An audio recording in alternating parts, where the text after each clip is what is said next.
Where are you going? Where are you going? North, south, east, or the west? Where are you headed? Oh, where are you headed? Atau ambilin Time kursi to satu. Assalamualaikum Ustadz. Assalamualaikum. Saya ingin bertanya apakah KPR rumah syariah diperbolehkan dalam Islam? Kemudian jika menggunakan bank syariah hanya digunakan untuk keperluan transaksi dan transaksi melebihi kartu kredit, apakah diperbolehkan? KPR apa namanya? KPR syariah. Apa yang dimaksud dengan KPR syariah ini? Mana yang bertanya? Ini anonim semua tuh pertanyaannya. Anonim. Baik. Kira-kira maksudnya apa yang KPR syariah? Saya bisa jelaskan. Siapa yang pernah melakukannya dengan bank syariah? Ngambil rumah atau Ngambil rumah. Kredit rumah dengan bank syariah. Caranya bagaimana? Yang dibeli, yang dikasih oleh bank syariah uang atau rumah? Hah? Uang. Lah, tapi katanya mau beli rumah. Kok dikasih uang? Anda pernah beli beras dikasih oleh penjual beras, nih uang Pak, beli sendiri. Pernah? Beli gado-gado ke ibu, kata ibu, Mak, ini aja uang, beli sendiri nanti bayar berlebih. Pernah seperti itu? Enggak pernah, hanya di bank syariah yang ada jualan pakai uang yang dikasih oleh si penjual. Biasanya yang diinginkan penjual uang, kalau ini enggak. Malah penjual yang ngasih uang. Tapi jangan senang dulu Anda dapat uang. Anda dapat uang, kemudian Anda bayar sama atau lebih kurang atau berlebih? Berlebih pasti. Tukar uang dengan uang berlebih, itu namanya juga riba.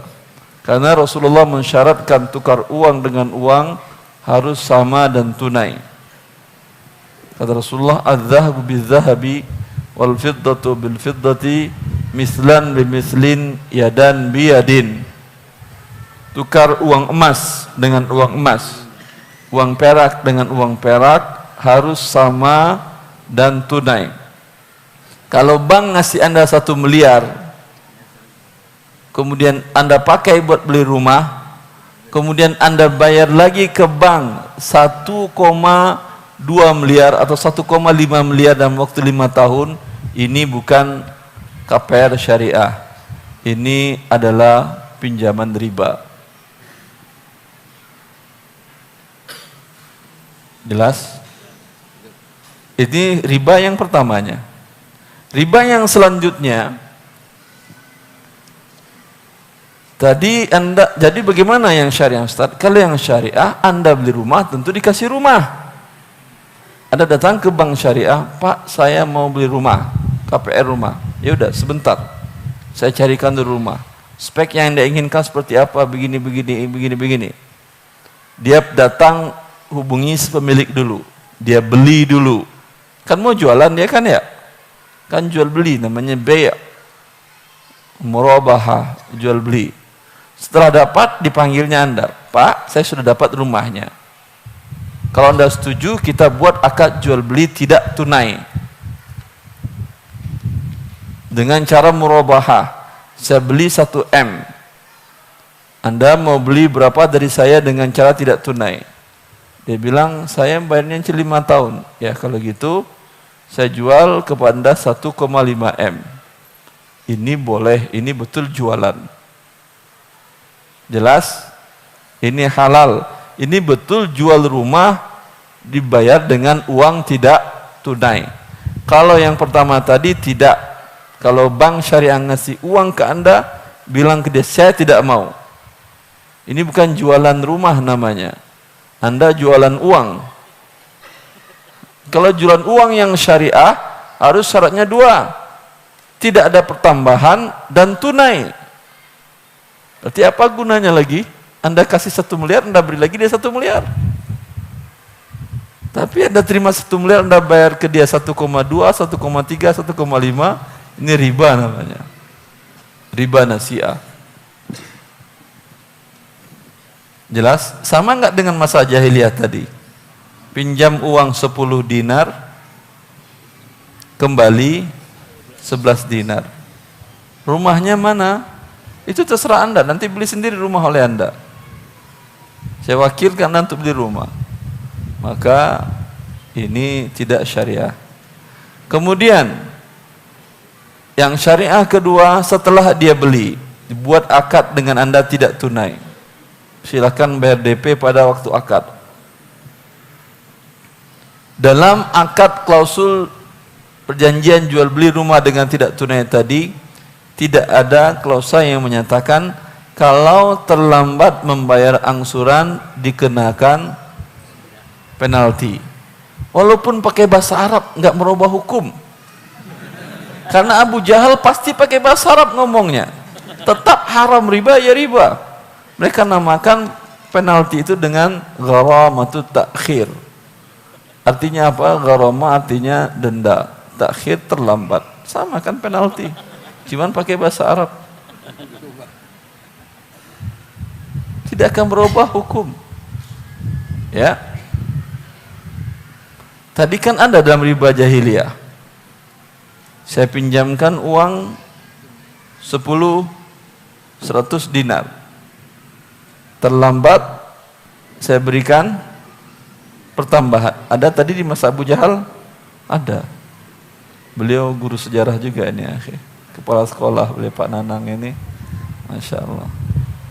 Ya, maka jangan tertipu. Bilang ke dia, wahai bank syariah, kami sangat senang adanya bank syariah di negara Islam terbesar. Tapi kami ngerti syariah, oleh itu kami buat akad dengan Anda beli rumah betul syariah. Bagaimana? Anda mau pengen gimana? Bilang ke dia, saya mau beli rumah. Speknya seperti ini, 2 lantai, sekian, gedungnya mungkin 200, tanahnya 150, jelaskan speknya. Ini uang. Enggak, saya mau rumah bukan mau uang. Itu Anda katakan wajib. Lah kami SOP-nya seperti ini, tapi katanya kalian syariah. Kalau syariah tentu jual rumah bukan jual uang. Kalau juga uang yang saya terima, apa bedanya Anda dengan bank riba? Bank riba ngasih uang juga, Anda juga ngasih uang. Tapi kalau Anda ngasih rumah ke saya, itu betul. Ya, minta seperti itu ke mereka. Kalau bilang, oh nggak bisa kami. Kalau nggak bisa ya sudah, saya pun nggak mau masuk neraka gara-gara rumah. Biarlah sampai mati saya ngontrak atau mati masuk surga. Di surga nanti saya tinggal selama-lamanya di rumah yang luas, bisa pakai semua berlian di dinding rumah saya. Itu yang dijanjikan oleh Allah. Dan tinggal selama-lamanya di sana. Di dunia dapat pun Anda rumah dengan harga 1 miliar tadi, tapi pakai riba, berapa lama hidup di dunia? 100 tahun? Tidak ada. Anggap 100 tahun. Tapi setelah itu selama-lamanya Anda di neraka. Orang yang punya logika, punya akal tidak akan berani bermaksiat kepada Allah dalam hal ini. Gara-gara 100 tahun di dunia enak, kemudian selama-lamanya dalam kehancuran. Rasulullah mensifati tentang bagaimana utia bi an'ami ahli dunia. Dibawakan orang yang paling mendapat nikmat hidup di dunia paling banyak, nggak pernah sakit, uangnya banyak, istrinya sehat, banyak juga, anaknya juga banyak. Ya alhamdulillah, karena uang banyak, istri jadi banyak, anak pun jadi banyak. Alhamdulillah, tidak pernah sengsara, tidak pernah sakit, tidak pernah mengeluhkan, seluruh ekonomi cukup. Hidup dengan lama di dunia.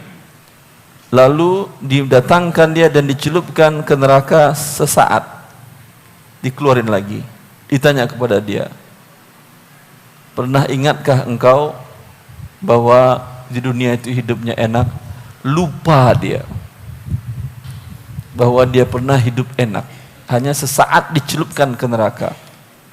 Dan sebaliknya, didatangkan orang yang paling buruk nasibnya di dunia dan dicelupkan ke surga 1 celupan, kemudian diangkat. Ditanya dia, pernahkah engkau merasa hidup tidak enak di dunia? Lupa dia.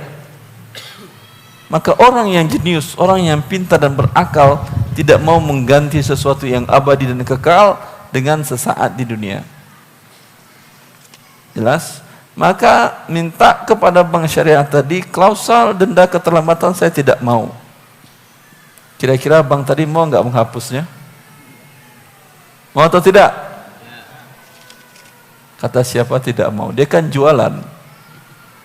Ya atau tidak? Kalau dia nggak mau, saya bilang saya nggak jadi beli, selesai urusan. Anda kan tahu penyakit Anda. Sering saya gambarkan, ya ikhwan. Orang yang tahu penyakit dirinya, dia selamat.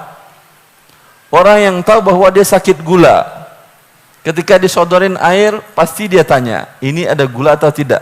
Iya atau tidak? Kalau pakai gula, jadi nggak diminum. Walaupun yang menyodorkan adalah DKM atau siapa punya darah ditolak. Iya atau tidak? Karena dia tahu penyakit dirinya. Belanja juga begitu dia. Dia kolesterol, asam urat, penyakit gula, macam-macam. Ketika dia beli bakso, tentu dia bilang darah tinggi. Pak, beli bakso, nggak pakai garam, nggak pakai mie kuning, nggak pakai apa lagi. Hah? Kuah, enggak pakai kuah, baksonya aja. Kan beli bakso. Mau nggak tukang baksonya jual? Mau apa tidak? Mau. Kenapa bakso mau? Kenapa bank syariah nggak mau? Nggak mungkin. Kalau Anda yang belanja semuanya mau, ya akhi. Dia kan mau uang yang penting. Yang penting Anda tahu sakit diri Anda. Kalau dia bilang enggak, bakso saya template seperti ini. Ini nggak boleh, ada yang enggak. Ya udah saya nggak jadi beli. Bisa? Bisa. Yang penting Anda mengerti dan tahu risiko yang akan Anda hadapi, yaitu berperang melawan Allah bila Anda melakukan riba. Ada salah seorang. Where are you going? Where are you going? North, south, east, or the west? Where are you headed?